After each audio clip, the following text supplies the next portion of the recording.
Pendant des années, moi, mes journées, elles commençaient à 3h30 du matin. Tous les jours. Le réveil sonnait, il faisait encore nuit et fallait se lever. Franchement, à force, tu réfléchis même plus.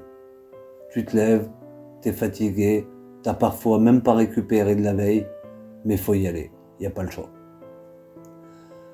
Alors quand la majorité des gens dorment encore, toi t'es déjà dehors, t'es déjà dans le froid, dans la pluie, ou même parfois dans la neige. Mais à l'époque, on avait notre petite entreprise de nettoyage en famille. Il y avait mon père, mon frère et moi. On faisait tourner ça ensemble. C'était une petite structure, mais il y avait énormément de boulot. On bossait pour des régies, donc ça voulait dire sortir des conteneurs, rentrer les poubelles, nettoyer les allées, faire les escaliers, passer le balai, passer la serpillière, l'aspirateur, faire la vitrerie, les caves, les encombrants. Et ça, c'était tous les jours. Tu montes les étages, tu redescends, tu fais attention à pas faire trop de bruit parce qu'il est encore très tôt et que les gens dorment encore. Et toi, t'es déjà en train de nettoyer derrière eux. L'hiver, franchement, c'était vraiment dur. Fallait faire des vides dehors à 5 degrés, nettoyer des allées alors qu'il neigeait, avoir les mains gelées. Et malgré ça, tu continues parce qu'il faut bien. L'été, c'était pas forcément mieux. Quand tout le monde partait en vacances, nous, souvent, on bossait encore plus. Pourquoi ? Parce que les remplacements, ça rapportait davantage. Donc pendant que d'autres profitaient, toi tu trimais encore plus. Sous la chaleur, en sueur, épuisé. Et toujours dans cette même logique. Tenir, avancer, faire rentrer de l'argent, survivre quoi. Parce qu'une petite boîte, comme ça, t'es toujours en train de penser. Est-ce que ce chantier est rentable ? Est-ce que cette prime vaut le coup ? Est-ce qu'on peut tenir ? Il y avait toujours cette pression. Et les clients, parfois ça allait, mais souvent, franchement, on te traitait comme si tu valais rien. Il faut faire ça vite, il faut venir dans 3 jours, il faut tout gérer. Peu importe ton planning, peu importe ta fatigue. Alors qu'est-ce que tu fais ? Tu t'adaptes, encore. Et à force, tu vis en mode survie. Tu penses boulot, tu penses argent, t'es toujours fatigué, tu penses organisation. Tu vis plus vraiment calmement, tu tiens juste.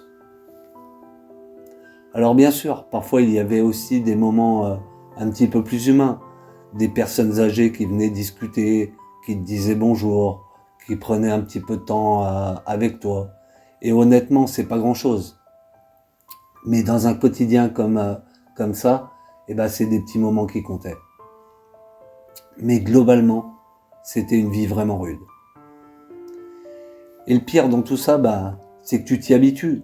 Tu te dis même plus je suis épuisé. Tu te dis juste allez, il faut y aller encore.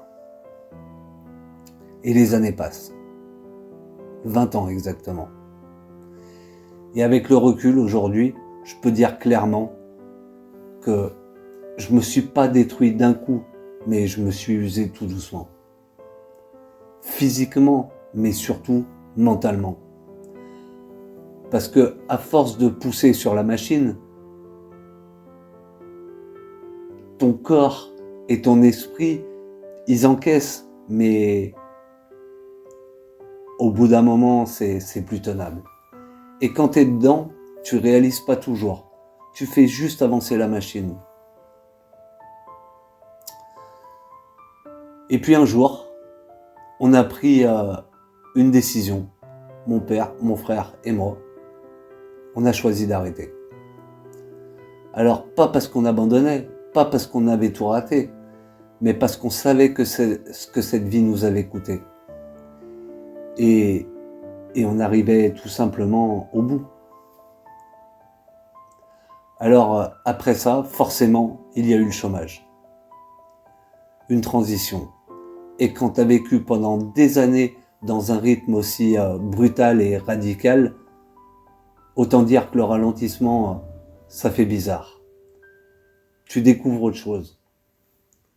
Alors aujourd'hui, je travaille dans une mairie à temps partiel, toujours dans le nettoyage, mais ma vie est totalement différente. C'est un rythme beaucoup plus calme, beaucoup plus simple, beaucoup plus humain.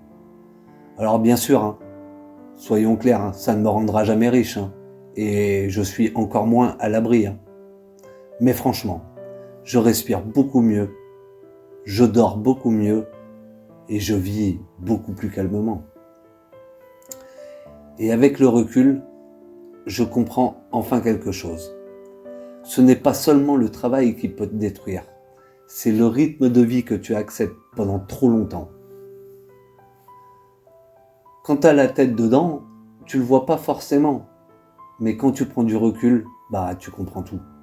Tu comprends ta fatigue, tu comprends ton usure, tu comprends ce que tu as sacrifié. Et surtout, tu réalises qu'une vie plus simple, c'est parfois ne pas renoncer. C'est parfois juste se sauver. Alors si je raconte ça aujourd'hui, c'est parce que je sais que beaucoup de gens vivent encore comme ça, dans des rythmes difficiles, dans une fatigue constante, sans forcément réaliser à quel point ça les use. Moi, il m'a fallu des années pour vraiment le comprendre. Alors voilà, dans les prochaines vidéos, si celle-ci vous a plu, je vais vous raconter tout ça plus en détail, les hivers, les étés, les clients, la fatigue, la survie et comment j'ai essayé de reconstruire une vie plus calme. Voilà, merci à tous pour votre écoute.